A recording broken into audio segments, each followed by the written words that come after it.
y va pour cet épisode où je suis arrivé un tout petit peu en retard auprès d'Hervé parce que j'avais des entrepreneurs justement chez moi. Alors, on parlait pas de rénovation énergétique, mais de petites retouches. D'ailleurs, j'étais assez content.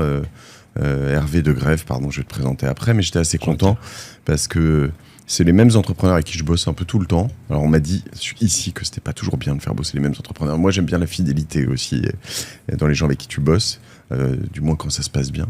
Et ça fait 6 ans qu'ils ont fait mon appart.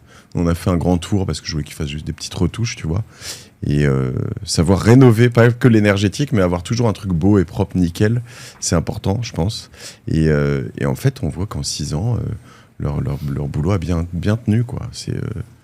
Au moins, si tu fais revenir les mêmes, t'es sûr qu'ils sont comptables de ce qu'ils ont installé il y a 6 ans. Et c'est clair. Du SAV, et c'est plutôt une bonne chose. Hein. Ouais, et puis comme je les fais bosser sur d'autres choses, ils savent qu'on a intérêt mutuel à...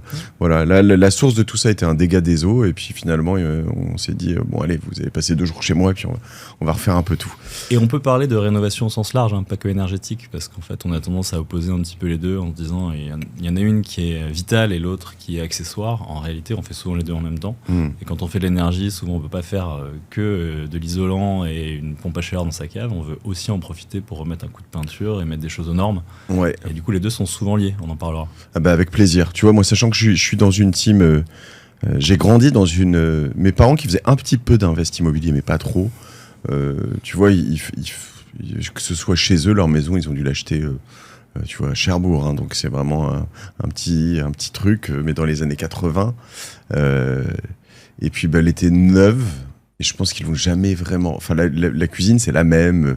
Enfin, il y a des petits travaux, des petites retouches de peinture, mais il n'y a pas eu... on n'a pas refait vraiment de salle de bain, de cuisine, de choses comme ça.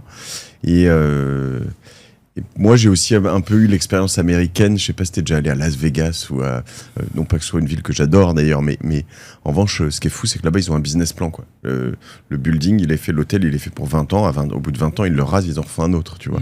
Et je trouve qu'entre les deux, il y a un monde à trouver. Et j'aime bien, tu vois, ici, dans les bureaux, dans les choses, se dire, OK, tous les 2 ans, on refait un truc. Là, on a rajouté ici la clim, on a rajouté des petites salles de réunion. Et puis, en fait, tu prévois un budget de roulement pour te dire, en fait, je vais toujours avoir des travaux de réno.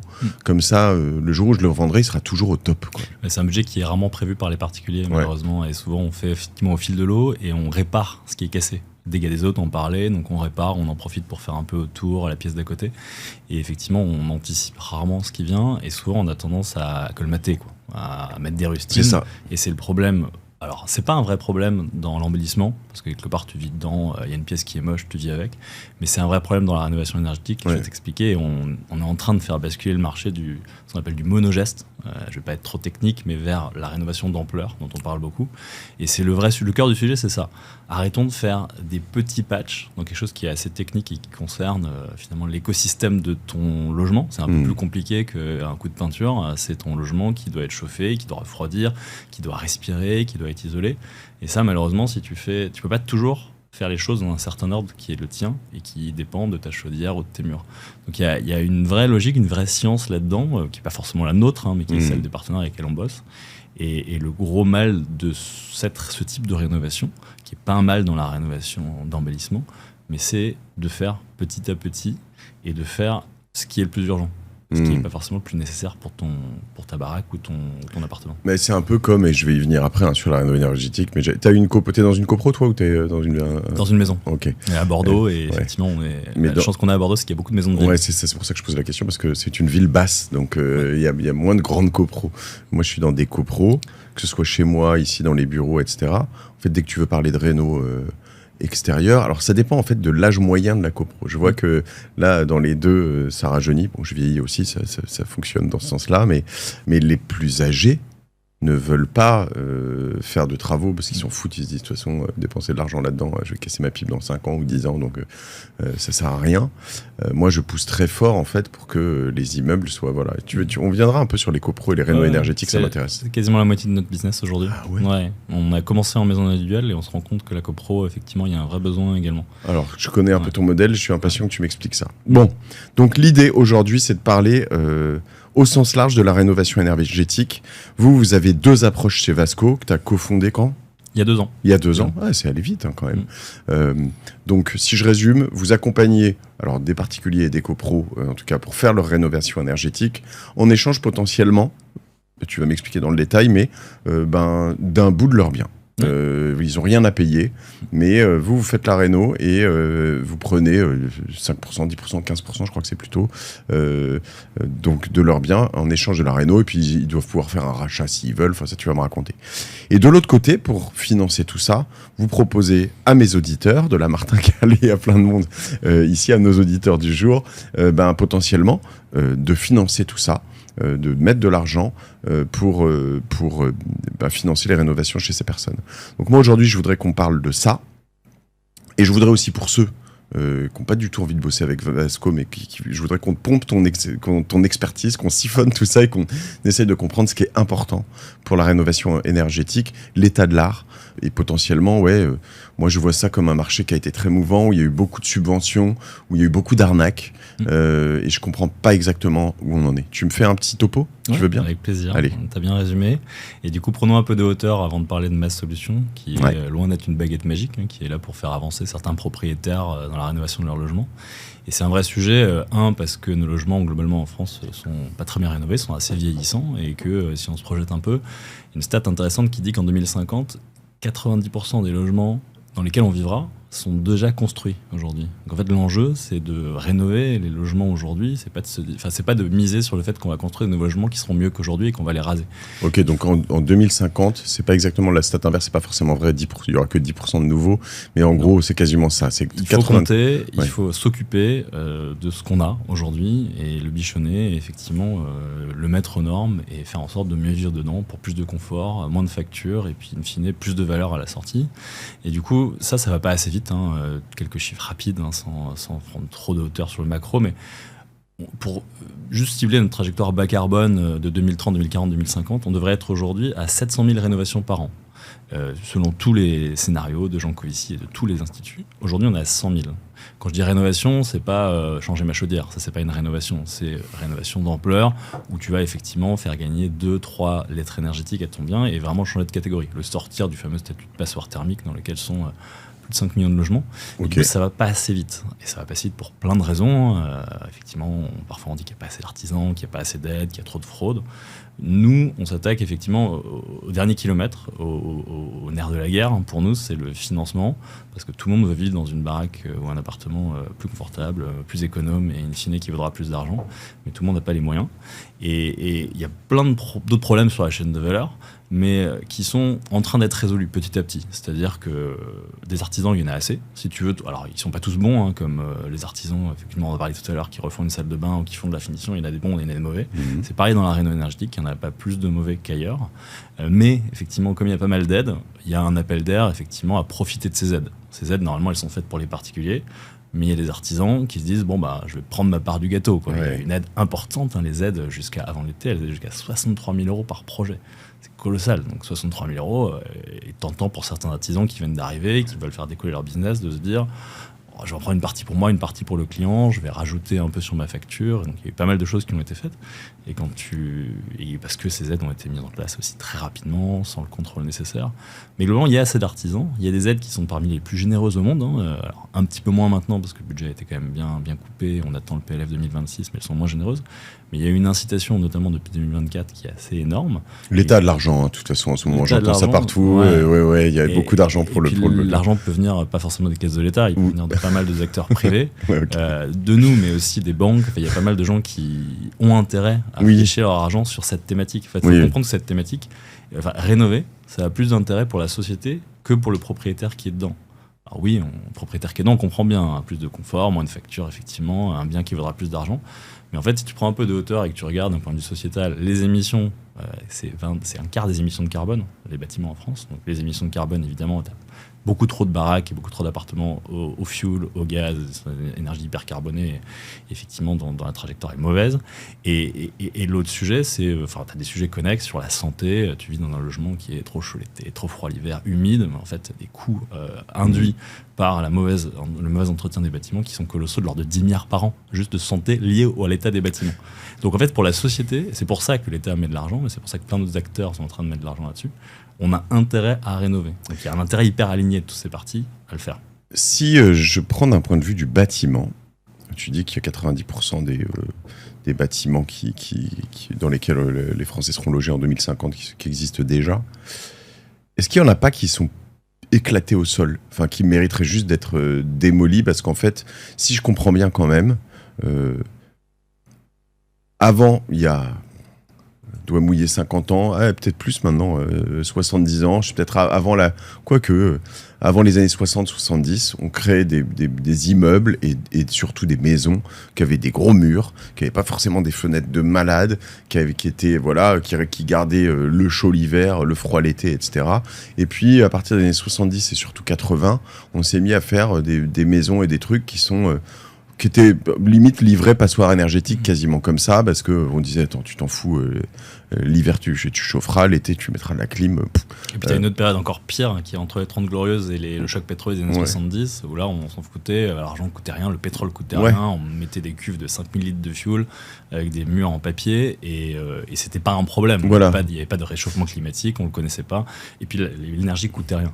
Et effectivement, ça s'est poursuivi, ça s'est un peu atténué avec le choc pétrolier, mais ça s'est poursuivi ensuite, et on a continué à construire à marche forcée. Et ces trucs-là, ces bâtiments, je ne sais pas à quel point tu es expert, mais on peut les rénover énergétiquement, vraiment? Parce que moi, j'en ai parlé ici, j'ai fait un co-living à Colombes.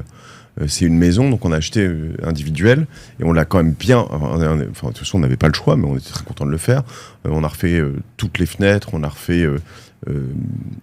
l'extérieur, sur l'extérieur, parce qu'on n'avait pas le choix, ou en tout cas c'était possible. Puis ça embellissait en fait la maison parce qu'elle était un peu dégueu à l'origine. Donc isolation par l'extérieur, un peu aussi par l'intérieur. Enfin voilà, mais tu dis qu'à l'origine le truc c'était quand même vraiment pas du tout optimisé, quoi. Tout se rénove. Il y a des choses qui sont plus compliquées que d'autres, il y a des choses qui sont plus coûteuses que d'autres. Alors, sauf si ça s'effondre, on nous amène parfois des immeubles, effectivement, qui sont en train de s'effondrer, des retraits gonflement des argiles, des choses qui sont vraiment... On peut plus rien faire. Alors, il y a toujours des choses à faire, mais là, parfois, il faut creuser à 30 mètres sous terre pour mettre des micropieux. Là, tu peux plus rien faire, il vaut mieux l'écrouler. Mais en revanche, effectivement, un immeuble qui se tient, globalement, même s'il a des parois fines, même s'il est mal foutu, tout se rénove. Et même, il y a le gros problème de l'haussmannien à Paris. Effectivement, on ne peut pas doubler par l'extérieur, par l'intérieur, on va perdre des mètres carrés. Oui. Tout est possible techniquement. Simplement, c'est une histoire de coût, c'est une histoire de perte de surface.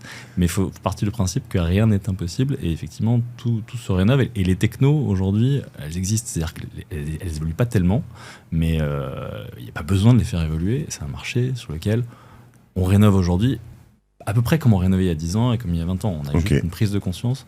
Mais il n'y aura pas de rupture. Il ne faut pas attendre de rupture. Il faut se dire que tout est possible, globalement.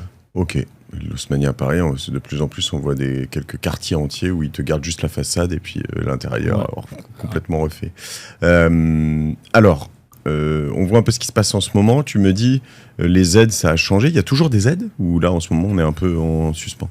Alors, il y a toujours des aides, et il y en aura à nouveau un peu plus en 2026. Là, on a une période un peu de flou artistique, d'un point de vue politique, d'un point de vue budgétaire, et du coup, d'un point de vue des aides. Je vois pas de quoi tu parles. Et moi non plus, mais en tout cas, dans mon secteur à moi, il y a un vrai flou, et parce qu'elles ont été suspendues. En fait, la mécanique a été un peu victime de son succès, et tout le monde le dit, et même l'État le confesse, c'est-à-dire qu'on a mis de l'argent sur la table. D'abord 5 milliards l'année dernière, qui a été raboté à 3 milliards cette année parce que le budget de 5 milliards n'avait pas été consommé, parce que la progression a mis du temps à se mettre. Et ce budget de 3 milliards, il a été consommé en 6 mois. Et du coup, ils ont mis un stop, plus de dossiers quasiment jusqu'à fin d'année qui sont traités. Et on va rouvrir, on va remettre 3 milliards l'année prochaine d'aides. Donc il y a beaucoup d'aides qui sont mises sur la table, donc des aides publiques, de l'argent public de nos impôts.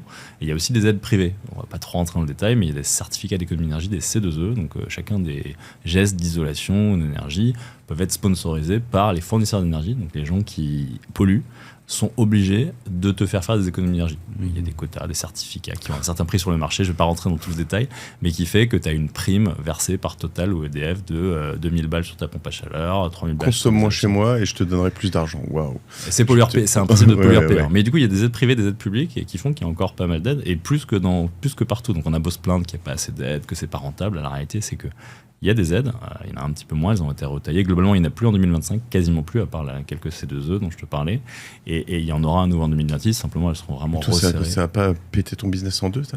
Non, moi ça fait 15 ans que je suis de près ou de loin dans l'énergie, donc les aides, je les vois venir, descendre. Ça c'est l'aléa classique dans les secteurs effectivement subventionnés, comme la voiture électrique, comme les énergies renouvelables. Il y a des moments où on accélère avec des aides. Moi, on se rend compte que le marché va super vite, on pense qu'il n'y a plus besoin d'aide, donc on débranche. Et en fait, la réalité, c'est qu'il y a encore besoin d'aide. Donc c'est du stop and go. C'est un peu pénible pour les gens du secteur. Mais nous, on s'est lancé justement il y a 2 ans avec mes 2 associés, Mathieu et Sébastien, qui ont la chance de ne pas venir de ce secteur. Moi, j'avais tendance à voir que les problèmes, ils voyaient que les solutions. Je pense que je ne me serais pas lancé tout seul. Et en fait, on s'est lancé justement en partant du postulat que malgré les aides, il y aura des besoins de financement. Et que si demain, il n'y a plus d'aide, il y aura encore plus de besoins de financement. Et que si demain, il y a beaucoup plus d'aide, parce qu'il y a un scénario quand même, il y a 2 ans qu'on s'est lancé, pas très probable. Si demain, il y a 3 fois plus d'aide, effectivement, il y aura peut-être un peu moins besoin de nous. Mais la réalité, c'est que moins il y a d'aide, effectivement, aujourd'hui, depuis cet été, il y a moins d'aide, donc il y a plus besoin de financement, il y a plus besoin de la banque, et quand la banque n'est pas là, il y a plus besoin d'alternatives. Donc le sujet du financement, il est vraiment clé dans cette logique de travaux. Super intéressant.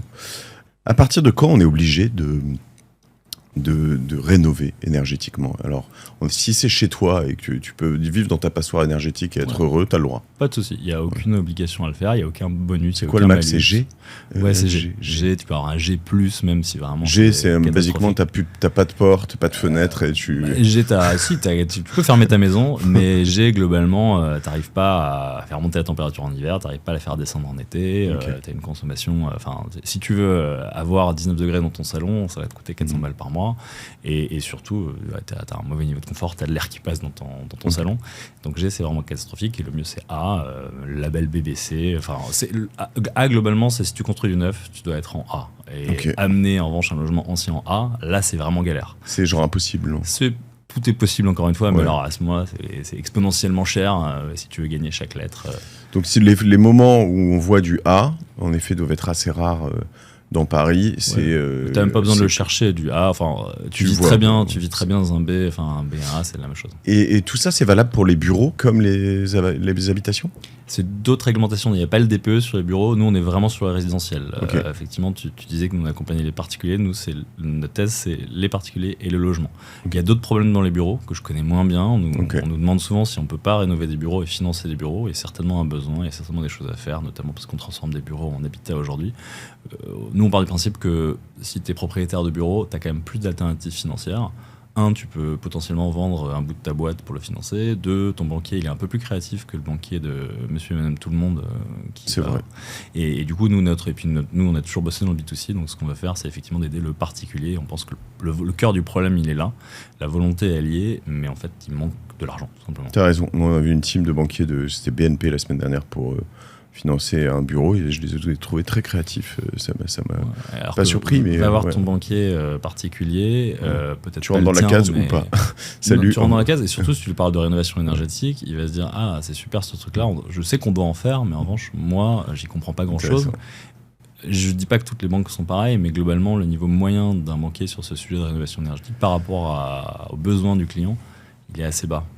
Ok, donc pour moi, je suis chez moi, je fais ce que je veux dans mon empire. Voilà. Donc pour qui c'est obligatoire ? Pour ceux qui ont des pour les bailleurs. Pour les bailleurs, donc ceux qui ont un appartement qui vont louer. Ou une maison. Ou une maison le non meublé et que à des particuliers. En fait. Si je dois à une entreprise, je peux balancer du G, je m'en fous. Ouais, alors je n'ai pas le détail effectivement, mais il y a des restrictions qui sont plus importantes sur les particuliers. Il y a des choses qui, effectivement, et si tu le fais en Airbnb, c'est moins restrictif aussi. C'est en train d'arriver parce qu'effectivement, il y a des détournements.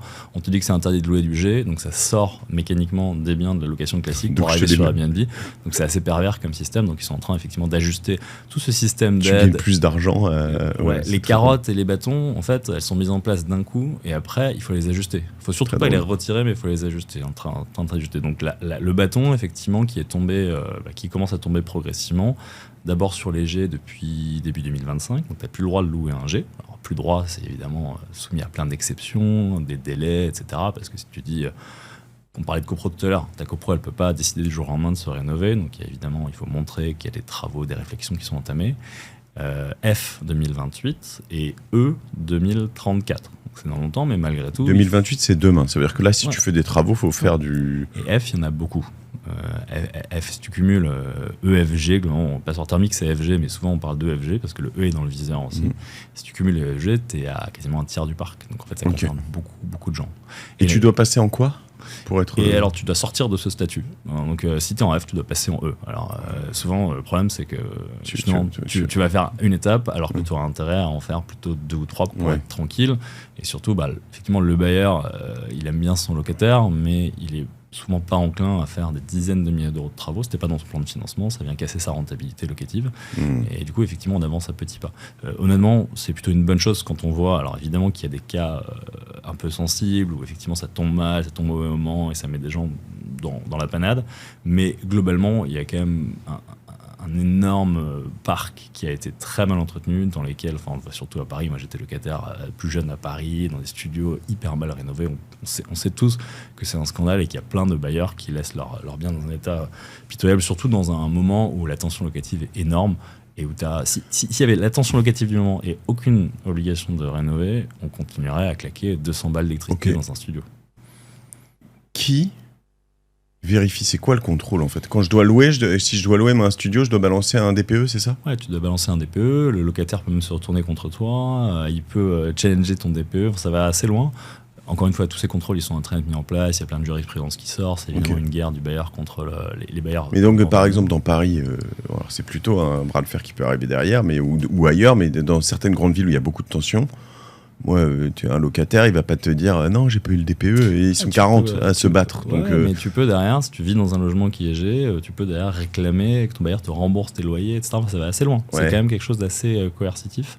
Donc la martingale du jour, vous êtes locataire dans une passoire énergétique, vous appelez votre bailleur, vous lui dites bon... En tout cas, vous êtes en position de lui mettre la pression. Il faudrait qu'on discute parce que là, vous n'avez pas le droit de me mettre là-dedans. Ouais. Même si il t'a loué ça avant, etc. Il doit le rénover en fonction de la... Donc depuis 2025, c'est quoi? G. G, ok. Ouais. Donc, et G, il y en a beaucoup. Et G, il y en a beaucoup, alors je ne pourrais pas te les chiffrer exactement, mais il y en a beaucoup, et ça dépend des zones, ça dépend effectivement des quartiers, mais il y en a de moins en moins, mais il y en a encore beaucoup, et ceux-là, il faut s'en débarrasser à zap, parce que c'est plus possible de faire vivre des gens dans des G. F à Paris, tu as quand même pas mal d'immeubles haussmanniens, tu es sous les combles, tu es rapidement en F en fait, parce qu'en fait tu as un peu de pierre de taille devant chez toi, un toit en zinc au-dessus de ta tête, et c'est pas forcément simple d'aller rajouter de l'isolant sous le toit en zinc et d'aller doubler le mur. Quand ton studio il fait déjà 18 mètres carrés, il peut pas en faire moins que... Mais ça par exemple, on peut vraiment techniquement aller, parce que j'en ai refait des apparts sous des combles, etc., mais aller faire... Oui, on a fait des DPE, donc a priori c'est bon, mais tu peux descendre vraiment en B sous des combles? Non, il y a pas mal d'endroits où tu descendras pas à B, ou alors il faudrait effectivement perdre la moitié de ta surface, et ça n'a pas de sens. Mais donc non, comme je te disais, on peut tout faire. Oui, il y a des exceptions, mais globalement dans un immeuble, si tu refais tout correctement et que tu prends la totalité de l'immeuble et que tu refais une isolation globale de l'immeuble, tu peux gagner. Tu peux toujours gagner 2-3 notes. Après, quand tu es en G, pas forcément, ça veut pas dire que tu peux forcément aller en A, mais tu peux toujours largement améliorer le confort, les factures et derrière la valeur du bien. Ok, donc pour les gens qui ne sont pas propriétaires, là où ça vous concerne, c'est que vous pouvez aller taquiner votre propriétaire et lui dire il faut le refaire. Bon, ce qui est relou, c'est que quand on te le refait, il faut que tu sortes que tu... Enfin, voilà. Mais bon, à la fois, on va te refaire l'appartement dans lequel tu vis. Il peut te virer quoi, quand tu lui demandes de le refaire ou J'ai pas tous ces détails, c'est en train d'évoluer. Et nous, pour être transparent, nous, c'est moins effectivement les gens qui viennent nous voir. En fait, le bailleur, derrière, donc si tu le places du point de vue du bailleur, il a souvent une alternative dans son patrimoine. C'est-à-dire qu'il peut arbitrer. Il peut dire je vends un appart pour rénover un autre, ou marre de cette réglementation, je vends tous mes apparts en G, puis je me concentre sur ceux qui sont mieux. C'est donc tu peux vendre en revanche. Tu peux vendre. Sauf que le prix va être moins élevé. Le prix va être moins élevé. Ça se ressent vraiment? Alors pas sur les apparts à Paris, pas les endroits où il y a de la tension, mais ça c'est un écart qu'on appelle la valeur verte. Les notaires appellent la valeur verte, qui mesure de manière super précise depuis 5 ans. Et c'est un chiffre auquel personne ne croit, mais qui est juste stat sur plusieurs centaines de milliers de transacts chaque année, et qui te montre qu'une étiquette énergétique sur le marché, ça vaut 7% du prix du bien, en moyenne. Toutes choses égales par ailleurs, une étiquette énergétique, en 2024, ça rapporte, si tu gagnes une étiquette, tu gagnes 7%. Ça dépend évidemment de quelle étiquette tu pars à quelle étiquette tu arrives. Tu gagnes plus en passant de G à E que de E à C, par exemple. Ça dépend où tu habites, ça dépend de l'attention, ça dépend si tu es en maison, ça dépend si tu es en appart. Et toute cette data, elle est granulairement fournie et nous, on l'étudie sur chaque dossier. Est-ce qu'il y a de la valeur à faire des travaux? Et du coup, effectivement, pareil intramuros, entre un G et un D, l'écart de prix ne sera pas énorme. En revanche, tu vas dans une maison, dans une zone un peu plus détendue, tu peux avoir des écarts de prix qui sont de plusieurs dizaines de points. Oui, parce que les gens, là, ils achètent la qualité de la maison plus que l'emplacement. Donc, et le non-emmerdement de devoir faire des travaux, il n'y a pas d'aléa, tu achètes un truc où les travaux sont faits, tu sais tamponné, tu sais que tu vas pas dépenser beaucoup dans ton énergie plus tard. Et ça a une vraie valeur, et c'est ce qui est en train de faire shifter le marché aujourd'hui. Surtout avec, je pense que c'est très lié avec la valeur de l'énergie. Ce que je veux dire, c'est que quand tu sais que tu achètes une maison, souvent plus grande, etc., individuelle, et que tu vas dépenser 5 000 balles par an, ou 8 000 balles par an, ou 12 000 balles par an de chauffage et de clim, je veux dire... C'est le prix de l'énergie qui fait peur, évidemment. Si tu te projettes en 2030, j'ai pas de boule de cristal, mais tous les scénarios, l'électricité, le gaz, le fuel vont prendre entre 20 et 40%. Donc, si tu tires ta facture d'aujourd'hui, si déjà elle est élevée et que tu lui mets 20 ou 40%, ça devient vraiment irrespirable. 40%. Entre 20 et 40% globalement sur les scénarios.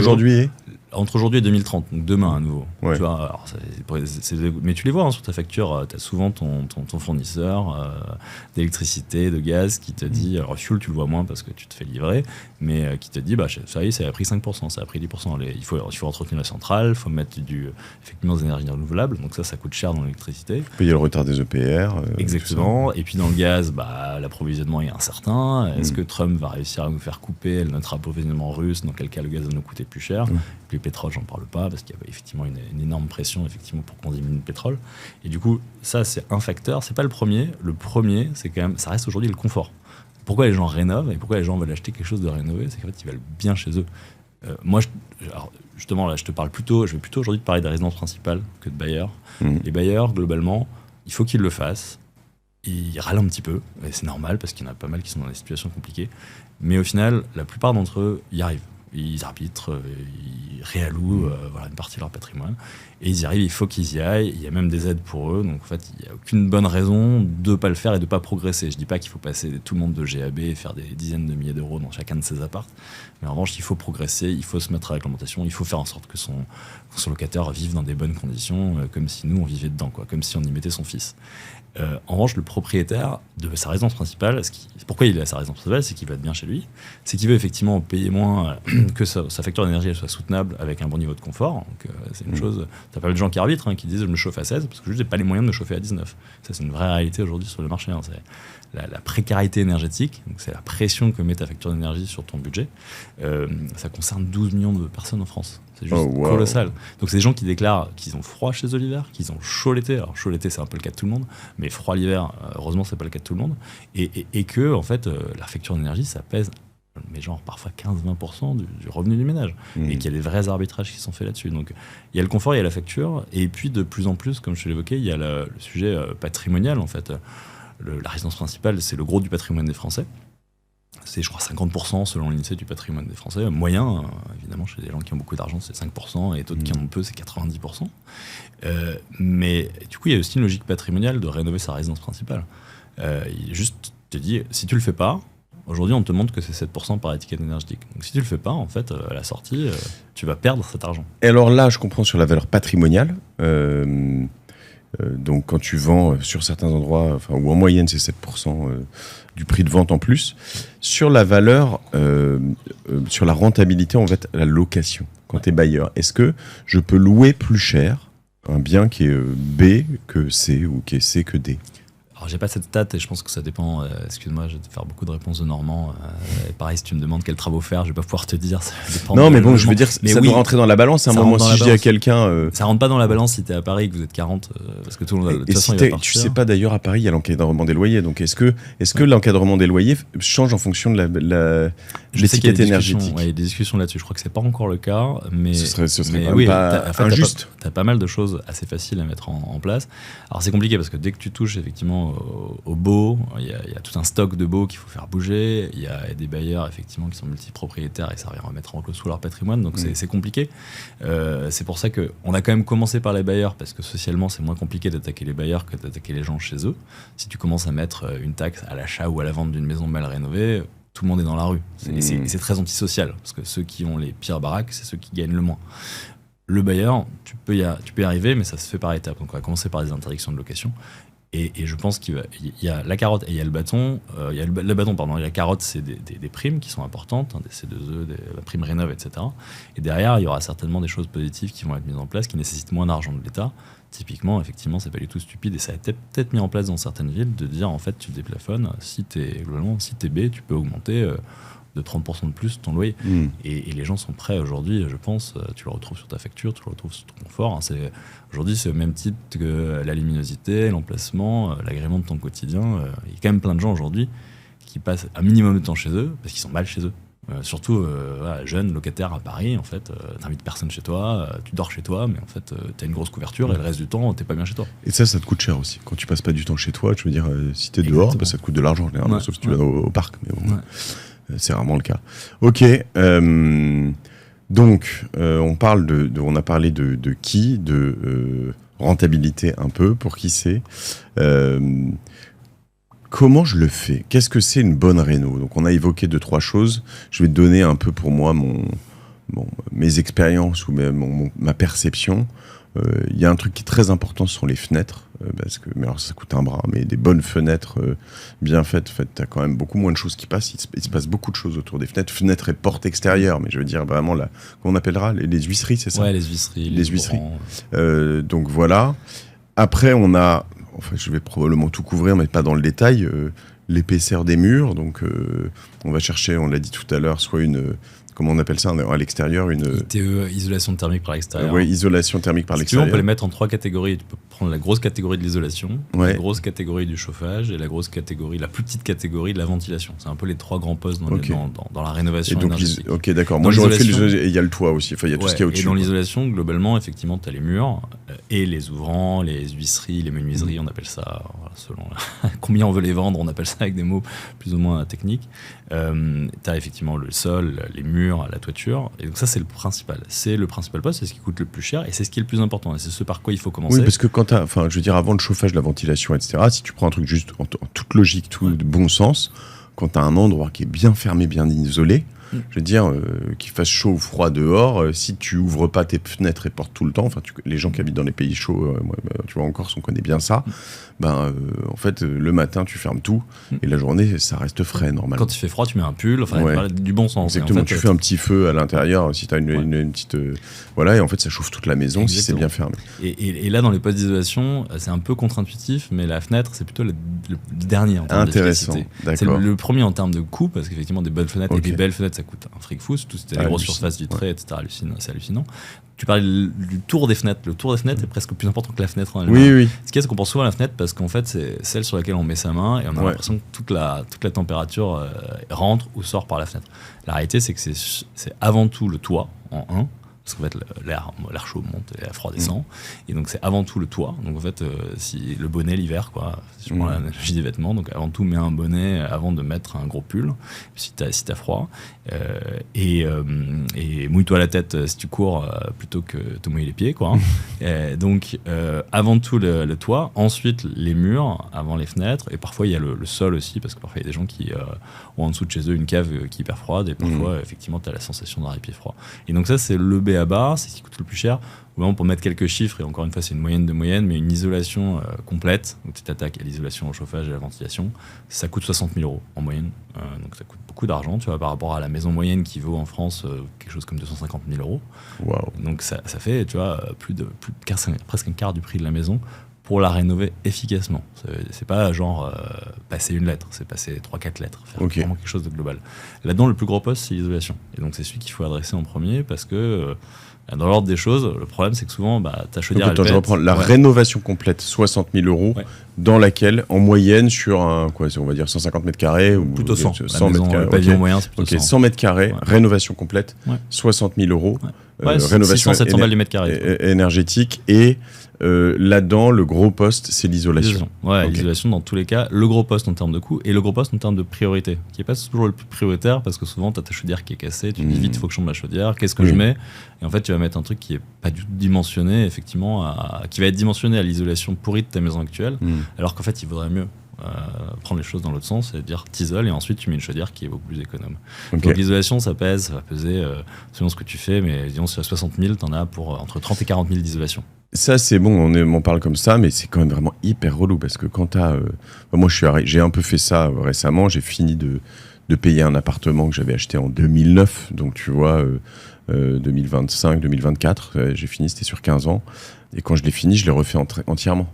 Et ça, honnêtement, t'es saoulé, quoi. Tu te dis, attends, t'achètes un truc, tu refais, c'était plus de 100 000 euros de réno.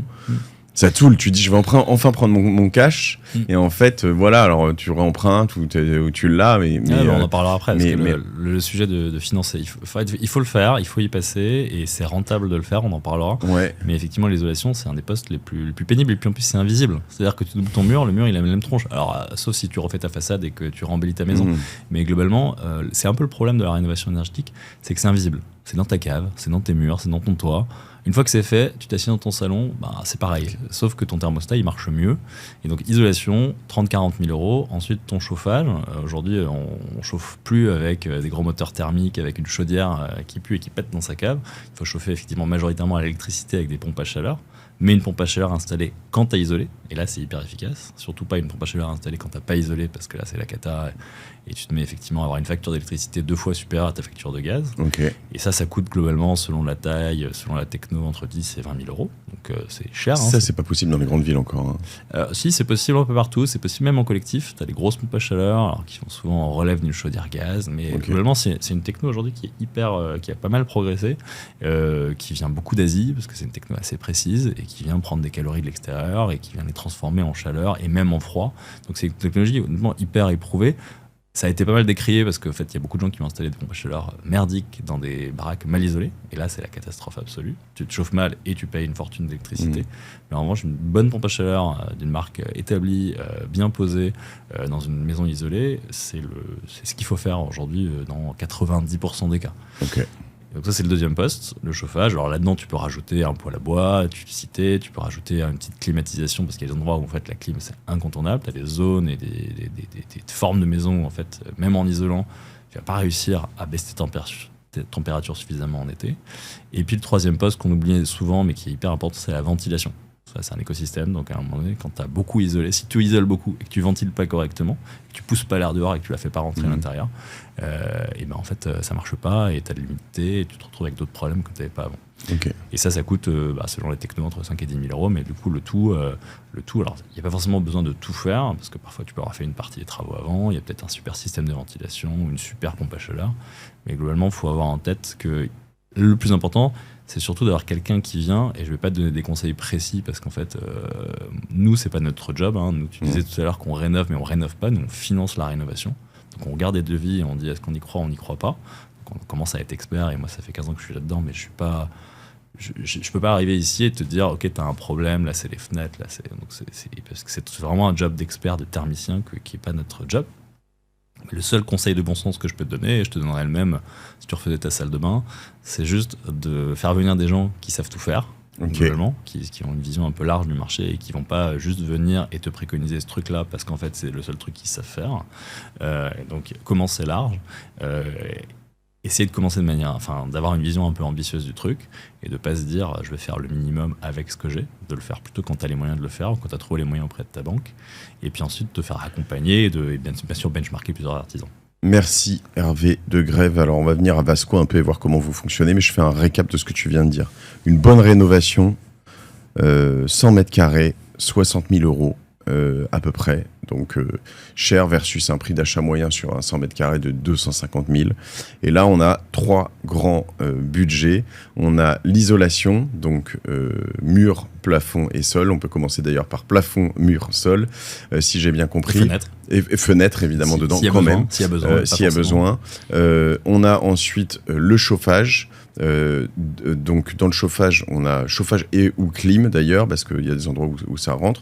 Mais une fois que c'est bien isolé, en effet, certains endroits, moi je vois la clim, tu l'utilises très peu en fait. Tu la mets un peu, tu mets un coup de clim en fait. Et d'ailleurs, tu la mets, moi de plus en plus, je la mets à 26, 27 en fait. Quand tu veux mettre de la clim, en fait, tu vois qu'elle tourne très peu dans la journée en fait. C'est un endroit qui est bien fermé, c'est un cocon. Et troisième, la ventilation. La ventilation, en effet, c'est quelque chose que j'aurais complètement mis à la trappe. Donc merci. Comment je fais, parce que moi je pense que j'ai fait ma rénovation, qui n'était pas une réno énergétique avant tout, dans cet appart dont je te parlais. Je pense que la ventilation, en l'occurrence, elle est peut-être un peu passée à la trappe. Alors déjà, maintenant je le saurai, je vais voir quand je vais faire une réno, je vais penser à ces 3 postes, vraiment. Mais moi, mon entrepreneur, bon, ça se trouve, il y en a un, il sait pas le faire, c'est pas son truc. Comment je m'assure que je vais voir qui, en fait, pour faire ça? Il y a des experts en rénovation, il y a des gens qui peuvent m'accompagner sans me coûter un bras? Ou peut-être me choper en plus des... Alors, ça coûte de l'argent, hein. Les travaux coûtent de l'argent, l'expertise elle coûte de l'argent. Si tu vas venir quelqu'un qui te file des conseils gratuits, en général, ça va pas être génial. Alors, sauf si c'est des gens qui sont mandatés par l'État et qui sont payés par l'État et que tu payes pas. Il y a pas mal de guichets France Rénov, de choses comme ça, qui sont des méga geeks de l'énergie, qui peuvent venir chez toi gratuitement, quel que soit ton niveau de revenu, pour te donner une première vision, un premier audit. Puis après, si tu veux aller plus loin, il y a effectivement des audits énergétiques où on va venir chez toi avec quelqu'un qui va venir avec une caméra, avec plein de choses et qui va te donner des scénarios 1, 2, 3 avec des coûts, avec les aides. Donc il y a des choses. Aujourd'hui, tu peux le trouver dans plein d'endroits de manière très bien faite.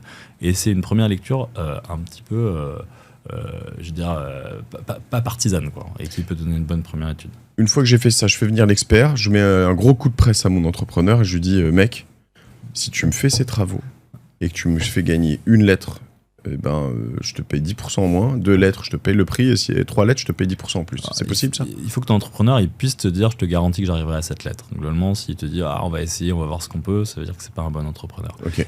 Déjà, alors il peut pas te le signer, il n'y a pas de contrat de performance énergétique comme tu as en B2B dans une usine où il va se rémunérer sur les économies d'énergie. On n'est pas là chez le particulier parce qu'il y a quand même pas mal d'aléas, c'est de la rénovation. Mais il faut que ton entrepreneur il puisse te dire, ok, on va atterrir en B et ok, je suis d'accord avec l'audit, si on fait ça, on va y arriver.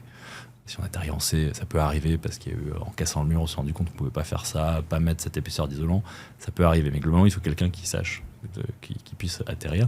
Et il faut surtout que tu n'ailles pas voir que ton entrepreneur historique parce qu'en fait, le type avec qui tu bosses depuis 6 ans, il te dit peut-être qu'il sait faire de l'isolation et qu'il a un pote qui fait du chauffage. Moi, il sait tout faire. Arsène Crado, je sais tout faire. Ouais, mais certainement. Oui, je sais tout faire. Exactement. Mais alors, lui, il faut que tu fasses venir. Peut-être parce que tu le connais bien et tu as envie de le faire bosser. Ouais. Et en fait, que tu lui demandes de te viser tous les postes, tout ce qu'il sait faire, que tu regardes un peu s'il est sérieux, s'il est crédible, si c'est raccord avec ce que l'éditeur t'a dit ou s'ils disent complètement l'inverse, etc. Si ça se tient, quoi, comme deux gars qui viennent refaire ta salle de bain. Est-ce qu'il y en a un qui te dit qu'il faut mettre tel type de douche, tel type de machin, est-ce que c'est crédible? Et ensuite tu fais venir quelqu'un d'autre, voire un troisième, parce que comme c'est gros et comme ça coûte beaucoup d'argent, il faut juste benchmarker comme pour tous les postes. Non mais voilà, après je me moque, il sait tout faire, mais en l'occurrence à la fin, de temps en temps, quand il te livre, c'est pas exactement fait comme tu veux, et tu lui dis c'était pas exactement ça, et il refait. Et puis demander ce qu'ils savent faire et ce qu'ils font faire. Du coup savoir qui va le faire sûr. Et quels sont les agréments de ceux qui font, etc. et qui font faire. Moi, je te pose une question perso. Je vais changer ma chaudière à gaz pour une chaudière électrique. C'est bien ou pas bien? Ça va être une pompe à chaleur, certainement. On parle de chaudière. Ouais. C'est dans un appart ou c'est dans un appart. Ouais. Et alors, c'est peut-être le ballon. Ça va juste être branché à l'électricité. Il n'y a pas vraiment de chaudière électrique. Tu as peut-être ton eau chaude qui est chauffée par de l'électricité parce que tu as un ballon d'eau chaude. Et ensuite, tu as peut-être des radiateurs électriques. Non, c'est des radiateurs. C'est de l'eau. Ok. Bah écoute, c'est une techno qui, a priori, n'est pas la meilleure, parce que effectivement, c'est juste une chaudière électrique, ça existe, c'est un peu comme un ballon d'eau chaude, et ça vient juste chauffer ton eau avec une résidence et l'envoyer dans tes radiateurs. C'est loin d'être optimal. Mais après, selon la config de ton appart et selon l'espace que tu as, etc., c'est peut-être la meilleure solution. Encore une fois, s'il y a quelqu'un de l'art qui te dit que c'est la meilleure solution, et que tu as benchmarké 3 artisans et qui te disent tous qu'il faut mettre une chaudière électrique, vas-y. C'est une question de copro et truc. Bon, je vais pas rentrer dans ce détail. Ok. Alors, on a tout compris, tout ça. Maintenant, toi, y a plein de gens qui n'ont pas ces 60 000 balles à mettre. C'est un peu ça. Ton constat, il est là. Qui ont envie de le faire, qui doivent le faire. À qui tu t'adresses? Qui sont les clients de Vasco du côté, pas les financeurs, mais du côté des gens qui veulent rénover? C'est pas chez eux, du coup? Si, c'est chez eux majoritairement. C'est leur résidence principale. C'est résidence principale. Okay. Moi, ils veulent payer moins d'électricité, moins d'énergie, en fait. Déjà, ils savent qu'il faut rénover parce que leur maison, ils y sont pas bien. Effectivement, ils le sentent qu'ils sont pas bien, trop chaud l'été, trop froid l'hiver, trop humide. Ils sont conscients, ils le savent. Ils savent globalement qu'on est mieux sur le canapé de leur voisin que sur le leur. Deuxième truc, s'ils veulent se chauffer correctement, ils payent trop cher. Et troisième truc, ils commencent à prendre conscience qu'effectivement, en fait, ils sont en train de scier la branche sur laquelle ils sont assis et que plus personne ne voudra acheter leur passoire thermique demain. Ou alors un marchand de biens qui va dégommer le prix. Ou leur acheter 40% moins cher pour faire les travaux et la revendre effectivement. C'est ce que je me suis dit tout à l'heure en t'écoutant. Ouais. Tu dois avoir des gens, vous devez avoir des petits, un petit signal faible où moi, si je suis marchand de biens avec mes amis de WeVest, tu vas pouvoir nous dire oula, il y a un mec, nous, si on va pas le rénover, son truc est trop pourri, il faut le refaire. Les gens qui viennent me voir, ils sont souvent en train de se dire soit je continue à vivre chez moi, j'achète deux stères de bois et je mets des gros pulls et je continue à vivre comme je vis chez moi depuis 10 ans, soit je me lance dans des travaux, soit pour certains je vends, mais la plupart en fait de mes clients actuels, en tout cas, ils sont pas en train de se dire qu'ils vendent parce qu'en fait ils ont souvent pas les moyens derrière de racheter autre chose ou même de louer, parce que louer c'est galère en ce moment. Donc la plupart, ceux qui viennent chez moi, globalement, mes clients, on a eu 3000 depuis un an qui sont venus. On n'a pas financé 3000, on a 3000 qui sont venus, on a quasiment 30 par jour en ce moment. Globalement, ils sont motivés pour rénover. Sinon, ils ne viendraient pas chez moi, ils n'imagineraient pas vendre un bout de leur maison ou de leur appart. Et ils sont bloqués financièrement. Okay. Si tu n'as pas les deux en même temps, globalement, tu vois, si tu as ton beau-père qui peut te prêter de l'argent, une assurance vie que tu peux casser pour aller financer tes travaux, ou ta banque qui te prête de l'argent, fais-le. Je vais faire un calcul débile, Hervé. Mais si en moyenne les prix d'un appart sont 250 000 euros et que toi tu fais 60 000 euros de travaux en moyenne, tu devrais prendre à la louche quand même plus que 15%, parce que 15% c'est pas un ratio de 60 sur 250. Comment on fait. Okay. Mais pour reprendre ce calcul qui est intéressant, c'est quel intérêt a le client à faire 60 000 euros d'investissement et juste pour reprendre la stat que je te donnais, regarde, la maison moyenne, elle vaut 250 000 balles. 7% de 250 000, mettons que ça fasse à peu près 20 000. Ça fait peut-être 18 000. Et en fait, si tu gagnes globalement, rénover pour 60 000 euros, ça te fait gagner 3 étiquettes énergétiques. 3 étiquettes énergétiques, 3 x 20, 60. Globalement, tu sais, on parle beaucoup de la rénovation. Est-ce que c'est rentable ? Non, en fait, si tu regardes que l'économie d'énergie, tu vas économiser 100 balles par mois, tu vas mettre 25 ans à rentabiliser tes 60 000 balles. La réalité, c'est que si tu regardes l'économie d'énergie et que tu regardes aussi la valeur que ça rapporte sur ton bien, dans plein de cas, tu mets 60, tu récupères 60. Tu ne les récupères pas en cash, mais tu les récupères sur ton patrimoine. Et du coup, je vais t'expliquer. Et nous, en fait, c'est notre thèse de départ, c'est de dire, en fait, nous, on ne prête pas d'argent parce qu'on n'est pas une banque et qu'il y a plein de gens qui ne peuvent pas emprunter parce que pour des raisons d'âge, de revenus, d'endettement, de santé. Et ça, surtout chez les propriétaires de passoires, occupants de passoires thermiques, parce que malheureusement, plus ta maison est dégradée, moins tu as d'argent et du coup, moins tu es solvable vis-à-vis de la banque. Et si tu vas voir un artisan, que tu regardes tous ces devis qui ne sont pas signés, 90% c'est parce qu'il n'y a pas l'argent, parce que la banque ne prête pas, etc. Et nous, on s'attaque à ça, à ces gens-là qui veulent faire mais qui ne peuvent pas. Et on leur dit, on ne va pas te prêter de l'argent, mais on va investir chez toi. On va faire exactement comme un business angel, un VC qui investira dans une boîte. On va prendre un bout de ton patrimoine, on va rendre liquide un bout de ton patrimoine, comme toi qui veux investir effectivement dans ta boîte. Si tu n'as pas le cash et que ta banque ne te prête pas, tu vas lever des fonds. Okay. Nous, c'est un petit peu pareil, ce qu'on fait avec le particulier. Et du coup, on va le faire de la manière suivante. On va un peu comme une évaluation d'une boîte, sauf que c'est plus facile d'évaluer un appart ou une maison qu'une boîte, a priori. Il y a moins d'aléas, en tout cas. On va regarder combien tu as à financer. Donc, prenons des chiffres ronds, mettons 30 000 euros, parce qu'en fait, je te disais que des travaux coûtent 60 000 euros, c'est brut. Derrière, il peut y avoir des aides, où tu peux te financer toi-même, tu peux avoir un apport. Donc, mettons que sur ces 60, tu en finances 30 000, ou l'État t'en finance 30 000, il te reste 30 000 à financer. C'est souvent ce qu'on finance aujourd'hui. Il te reste 30 000 à financer, ta maison vaut 300 000, donc ce qu'on va faire, c'est qu'on va diviser 30 par 300. On va regarder quel est le pourcentage de ta maison que tu cherches à financer en travaux. Je suis super fort en calcul, j'ai trouvé la réponse. Voilà, c'est pour ça que je prends des calculs faciles le matin. Les 300, on ne les sort pas du chapeau, on vient plutôt chez des gens qui sont déjà chez eux depuis quelques années, donc on fait passer un expert, ou on prend des données de marché pour dire ta maison elle vaut 300, on rentre à cette valeur de 300. Et donc 30 sur 300, ça fait 10.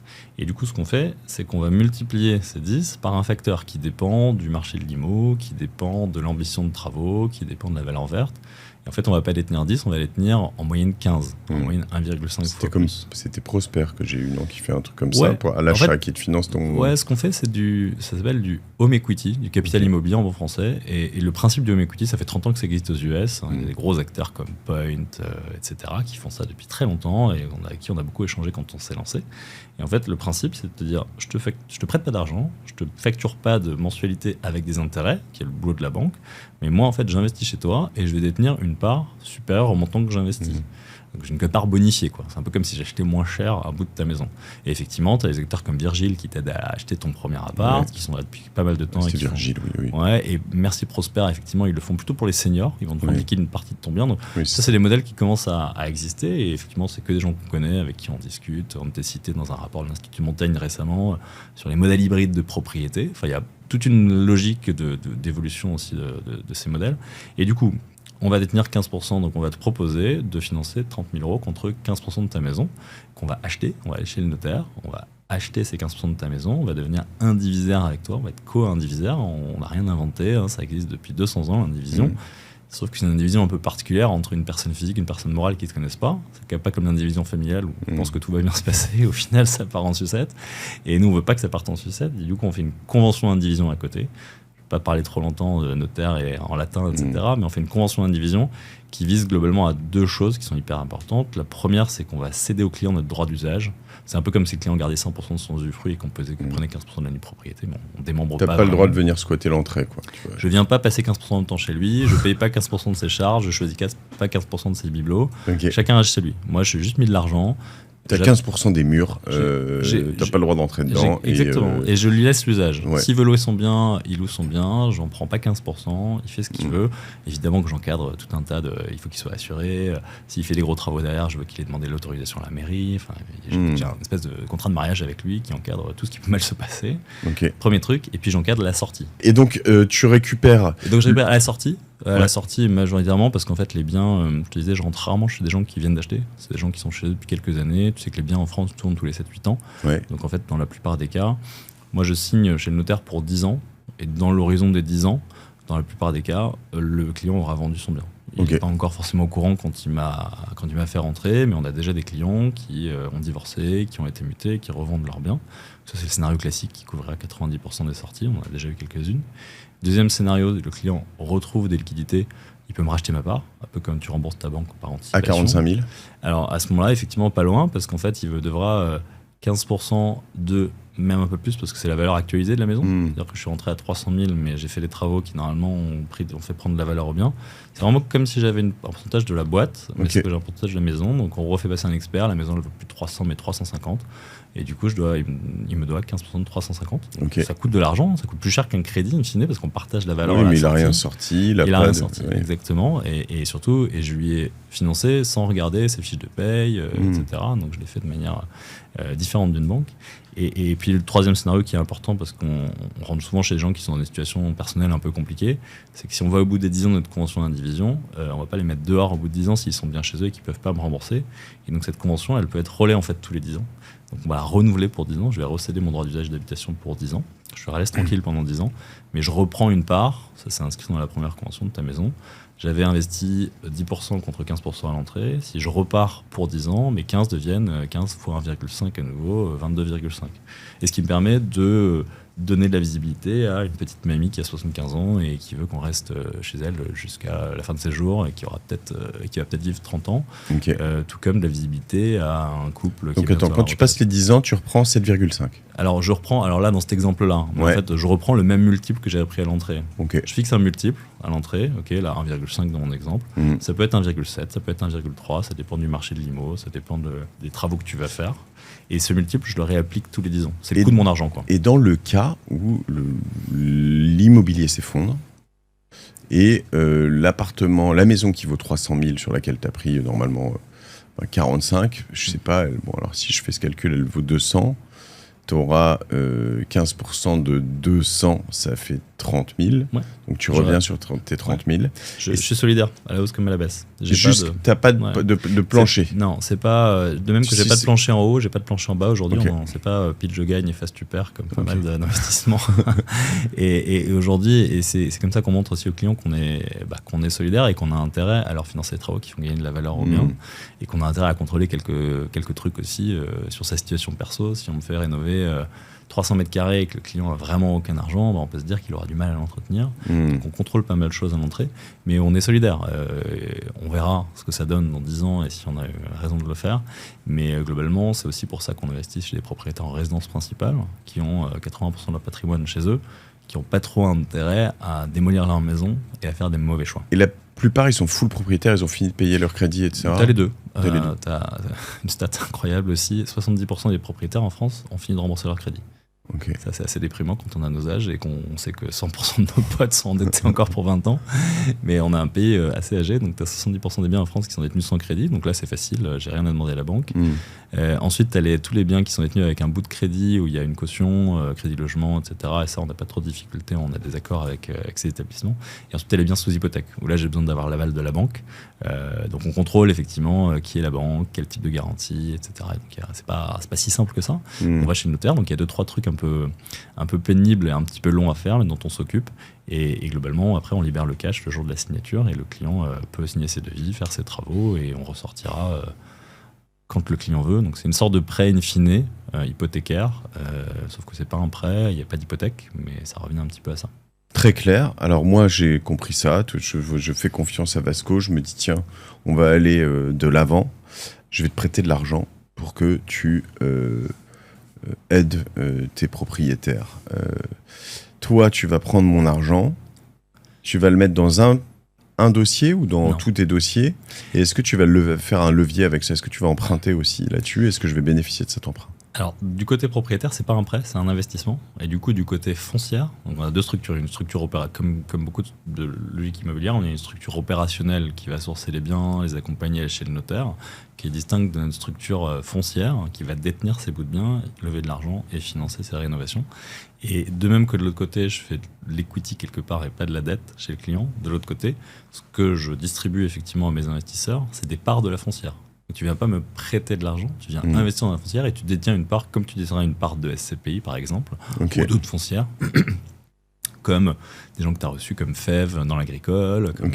Voilà, on est très proche de ces modèles-là, qu'on connaît bien.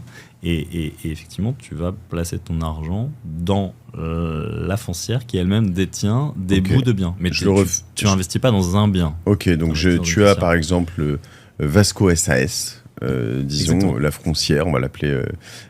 La SAS, c'est la structure opérationnelle, et après, tu as une SCA, sans rentrer dans le détail juridique, mais qui s'appelle Gamma, Vasco des Gamma. Et Gamma, c'est la foncière qui détient les parts de biens. Donc j'achète, tu vas faire, mettons que Gamma a 1000 parts.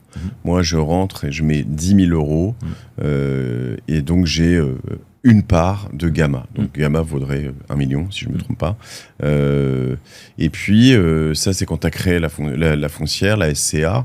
Et donc après, tu fais des augmentations de capital pour faire rentrer donc, tous les gens qui viennent avec 10 000 euros, 100 000 euros. Bon, moi, je vais prendre... Voilà. Et puis à la fin, elle vaudra 10 millions, ou elle vaudra 100 millions. Enfin, voilà. Tu augmentes. Donc je comprends très bien.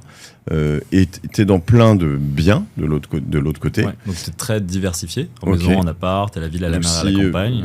Donc s'il y a des gens qui ont des maisons qui baissent en valeur, qui s'effondrent. Ça va être compensé par des gens qui ont creusé une piscine, mis un étage supplémentaire, etc., dont je vais bénéficier aussi. C'est-à-dire que moi, j'ai une part de la maison. Donc un peu comme quand tu achètes une part de boîte, tu as les boîtes qui eux, ils font la piscine, ils investissent dedans. Toi, tu as toujours tes 15%. Ils te disent pas, tu passes à 14%. Non. Parce que... Et de même que, une fois, rien à la baisse, rien à la hausse. Donc si je mets à la baisse, il faudrait que je mette à la hausse aussi. Donc aujourd'hui, je suis déplafonné dans les deux. Ok. Et comment je sors de tout ça? Parce que en effet, si c'était bien par bien, je sors avec toi au bout de ces 6 ans, 7 ans, 10 ans. Mais ce serait très aléatoire parce que tu seras peut-être tanké avec petite grand-mère qui va rester jusqu'à ses 110 ans. Comme du crowdfunding, des choses comme ça, tu distribues dans 10 différents et puis t'attends quoi. Et donc, après, je t'expliquerai comment on rentre, mais comment on sort, effectivement, c'est une question que tout le monde nous pose parce qu'on n'est pas propriétaire de 100% de l'actif. Et on est engagé avec le client dans son projet de vie. Parce que toi, si tu as tout le monde qui veut sortir d'un coup, t'es pas très bien. Ouais, mais on l'encadre, un peu comme les CPI vont l'encadrer. Hein, personne n'est bien quand tout le monde veut sortir d'un coup. Donc, même que tu es un investisseur qui veut sortir de ta boîte, t'es pas bien non plus. Quand c'est pas le bon moment. Et du coup, en fait, via que n'importe quelle foncière, via du secondaire, on organise un marché où en fait, ceux qui rentrent peuvent racheter ceux qui sortent. Tant qu'on collecte, tout va bien. Et pour prévenir des moments où on collecterait moins, on prévoit des réserves, comme beaucoup de foncières, de sécurité, 10-15% des réserves qu'on garde en permanence. Et puis en fait, ça tourne. On s'imagine que tout le monde va rester, je te disais, c'est 8 ans en moyenne la durée de détention. Nous, on arrive chez des gens qui sont déjà chez eux depuis 5-6 ans. Ça ne veut pas dire que tout le monde va sortir dans 2 ans, mais c'est juste une distribution de gosses. En fait, tu as des gens qui sortent au bout d'1 an parce qu'ils divorcent, et puis le gros va sortir au bout de la 8e année après l'achat, et puis après, tu en as qui vont rester 40 ans. Et ça, en fait, ça vient alimenter aussi la réserve de la foncière. Et du coup, il n'y a pas trop de sujet de liquidité, parce que n'importe qui veut sortir, c'est-à-dire que ton cash, il est bloqué pendant 3 ans, mais à partir de la 3e année, tu peux sortir sans difficulté. Tu as juste un intérêt en tant que particulier à rester 7 ans. Qui nous intéresse aussi, est un intérêt fiscal. Et c'est le cas de quelques autres foncières que tu as peut-être déjà rencontrées. On a un agrément de l'État qui s'appelle ESUS, entreprise solidaire d'utilité sociale. Quand tu as un impact social ou un impact environnemental fort, tu peux aller chercher cet agrément. C'est pas simple, mais l'État, alors jusqu'à ce que ça change, te rétrocède 25% de ton investissement sous forme d'économie d'hier l'année suivante. D'économie d'hier. Ouais, tu économises sur ton impôt sur le revenu, pardon, d'hier. Ouais. Hier, je pensais HIER, donc je me disais l'économie d'hier, je la connaissais pas ça. Ouais. Ok. Alors que effectivement, l'hier, beaucoup de gens le payent, et ceux qui le payent, effectivement, si tu investis, mettons, 10 000 euros dans la foncière aujourd'hui, tu vas défiscaliser 2 500 l'année suivante. Ouais, donc c'est pas mal, parce que donc en investissant dans Gamma, enfin dans Vasco, mais voilà, je défiscalise une partie, 25% de mon IR de ce que j'ai investi, donc si je mets 10 000 euros et que je paye... Tu déduis 2 500. Alors c'est plafonné dans le plafond de niche fiscale, c'est pas open bar non plus, mais tu peux l'étaler sur plusieurs années. Des gens qui mettent plusieurs centaines de milliers d'euros aujourd'hui et qui bénéficient du coup de plusieurs tranches de 10 000 euros sur les 5 prochaines années. Tu as investi sur la rénovation énergétique, donc c'est pas mal. Pour des gens qui n'ont pas forcément les moyens, donc c'est un peu social aussi. Ça coche quand même pas mal de cases. Et donc tu as 25% upfront, et puis après on parlait des parts de la foncière qui vont se renchérir. Alors elle ne vaudra peut-être pas des milliards, mais parce qu'on promet pas des rendements incroyables. On reste dans le résidentiel qui est assez résilient, mais c'est pas comme on va pas avoir une maison qui fait un home run et puis le reste des maisons qui vont s'effondrer comme un fonds d'investissement. On va juste suivre la moyenne du marché et battre un peu le marché parce qu'on rénove. On met aux normes et on va être un peu mieux que le marché. Et du coup, on prévoit un rendement, une révalorisation des parts de la foncière de 5% par an. Qu'on a tenu sur la première année, on était à 4 et quelques dans un marché qui faisait moins 4. Parce qu'en fait, structurellement, vu qu'on détient, comme je t'expliquais, plus à l'entrée que ce qu'on investit, qu'on fait des travaux qui font gagner de la valeur au bien et qu'on est sur du résidentiel, alors qui prendra plus 4% par an, mais qui continue structurellement parce qu'il faut qu'on se loge, on arrive effectivement à cumuler ces deux. Si je dois te taquiner un peu, tes 4% ils sont assez virtuels parce que c'est sur valeur on va dire d'expertise, quoi, de prix d'IMO. T'es pas sur une valeur réelle de revente pour l'instant. Non, mais effectivement, la première année, on avait 10 biens, donc c'était très facile et on les a bien analysés. Nos 4%, on peut les signer de notre sang. Les années suivantes, on en aura peut-être effectivement une centaine cette année, et j'espère plusieurs centaines les années à venir. Là, il y a pas mal de méthodes qui utilisent des grosses foncières pour revaloriser de manière statistique avec du sampling de quelques biens pour voir si ta méthode est OK. Donc ça se fait très bien. Mais c'est virtuel, c'est les parts de la foncière, mais comme une valeur d'une boîte est virtuelle aussi. Ok, on arrive au bout. Je touche que à la sortie, il n'y a pas de rendement annuel, tu ne distribues rien. Non, j'ai pas de loyer, j'ai pas de mensualité, donc je distribue pas, c'est vraiment un investissement in fine. Tu touches quand même 25% de l'État en année 1, ce qui est pas mal. Il n'y a pas beaucoup d'investissements dans lesquels tu touches upfront 25%. Et si tu cumules les 25 plus les 5% par an, sur la durée de 7 ans, que l'État t'oblige à garder tes parts pendant 7 ans si tu veux bénéficier des 25%, sinon tu dois rendre l'argent à l'État. Et du coup, si tu cumules les 25 plus les 5% par an, globalement, tu arrives à 9% par an. Donc, ce qui est plutôt mieux disant que pas mal d'investissements immobiliers. Sur un truc assez safe, jamais safe. Tout investissement comporte des risques, on le sait tous, mais on le rappelle. Ok. j'avais une question encore. C'est quoi le minimum ? 500 €, parce 500 qu'en fait, on a commencé par du particulier. Aujourd'hui, on a plutôt des tickets plus importants parce qu'ils sont. Une fois que j'ai mis 500 €, après, je peux mettre des tranches de 100 ou c'est 500 € par 500 €? Alors, pour l'instant, on va mettre en place l'abonnement et pour l'instant, c'est 500 € par 500 €. Okay. Alors, même plutôt 15 000 € par 15 000 €, Okay. on espère, parce que 500 €, sinon ça va. En moyenne, on investit 50 000 € par projet. Donc, si on fait rentrer les tickets par tranche de 500 €, ça va être long. On est ravis d'accueillir des investisseurs à 500 € aussi, mais globalement, aujourd'hui, les investisseurs sont surtout ramenés par des CGP, des family office. On a des gens qui mettent plusieurs centaines de milliers d'euros dans la foncière et surtout, on discute avec des instituts aujourd'hui qui vont mettre des tickets plus importants. Et donc, et toi, tu gagnes comment ta vie là-dessus ? Moi, je gagne ma vie comme une société de gestion, je dirais. Moi, je facture les fees aux investisseurs. Donc, je facture rien aux clients. Ce que ça coûte aux clients, c'est une part bonifiée de son bien. Et du coup, mes 10 qui me viennent 15 dans mon exemple que je t'ai cité tout à l'heure, ça vient payer le notaire. C'est pas le client qui paye le notaire, c'est moi. Enfin, c'est la foncière. Ça vient payer les invests pour leur apporter ce rendement et ça vient payer mes équipes et effectivement les opérations. Donc ils deviennent 15, mais pour moi qui investis, ils deviennent combien du coup ? Il reste 10 Ouais, non, globalement, tu as, comme dans beaucoup de SCPI, tu as 7% de frais à l'entrée. Tu vois, qui sont un peu invisibles parce que c'est une prime d'émission à l'entrée. Et ensuite, j'ai plus les chiffres précis en tête, mais tu dois voir, quand on déploie de l'argent, tu as à peu près 14% de frais. Donc, tout mouillé, on va, si tu es investissant, globalement, on va nous déployer 80 dans le projet. Parce qu'effectivement, on va devoir payer le notaire et payer nos équipes pour les réaliser. Mais ça, c'est le rendement que je t'ai annoncé tout à l'heure de 5% par an, plus la défisque, c'est net de ces frais. Ok. Ben merci. Et si on vient de ma part, alors, qu'est-ce que tu peux faire aux personnes qui... Écoute, j'ai demandé à mon associé hier qui gère la foncière, parce que moi, je gère plutôt la partie projet. Ouais. C'est Mathieu, qui est un ancien trader, qui gère effectivement la foncière de main de maître, qui me disait qu'effectivement, ce qu'on pouvait faire, de même qu'on rémunère des CGP aujourd'hui, si les gens viennent en direct de ta part, j'espère qu'ils sont nombreux, on peut leur rétrocéder 3% d'investissement. Eh ben, trop bien, dis donc. Super. Je sais pas si moi, je touche rien, donc voilà, là-dessus, on mettra un lien sur le descriptif du site lamartingale.io. Peut-être qu'on peut le déployer aussi sur les plateformes, sur YouTube d'ailleurs. Abonnez-vous à YouTube, les gars. On va bientôt être à 10 000. J'ai besoin qu'on soit plus, j'ai besoin qu'on soit 20, 30 000.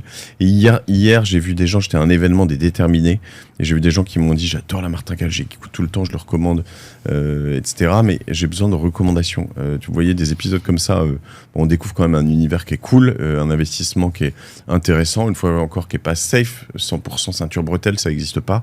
Cependant, un investissement qui coche beaucoup de cases, donc bravo Hervé, merci. Mais si vous partagez tout ça avec vos potes, vous allez voir que dès 500 €, et même si toi ça te plaît pas trop 500 €, on l'a compris, mais c'est bien, venez, il faut commencer quelque part, vous mettez 500 €, vous les reverrez dans 7 ans, si vous pouvez en mettre 500 par an ou 1000, vous allez augmenter en fonction, parce que vous allez vous enrichir tous énormément, on vous le souhaite, en tout cas voilà. Et vous allez surtout participer à un moment c'est ce que je dis, social, environnemental, cool. Parce qu'en fait nos investisseurs ils viennent pas pour s'enrichir et on leur promet pas de non, mais moi quand je dis ils vont s'enrichir dans leur vie et ils pourront mettre plus tous les ans, c'est ce que je veux dire. Mais s'enrichir aussi d'un point de vue intellectuel et d'avoir l'impression que son argent est mis à profit. Tout à fait, dans des bons projets. Ok, t'as une petite martingale à toi Hervé, un petit péché mignon d'investissement, un truc qui te plaît particulièrement? Entreprendre. C'est ma deuxième boîte, mes associés ont déjà entrepris et entreprendre plus spécifiquement aujourd'hui dans un sujet qui me tient à cœur et qui me donne la banane le matin et qui donne la banane à nos équipes. Et du coup, je souhaite à tout le monde de réussir à trouver son ikigai sur ce genre de projet. Meilleure martingale, de toute façon, ça peut être un side project ou une entreprise, mais en effet, si tu veux t'envoler dans l'espace financièrement, être libre, le seul moyen, c'est l'entrepreneuriat. Tu as déjà vu ces stats sur les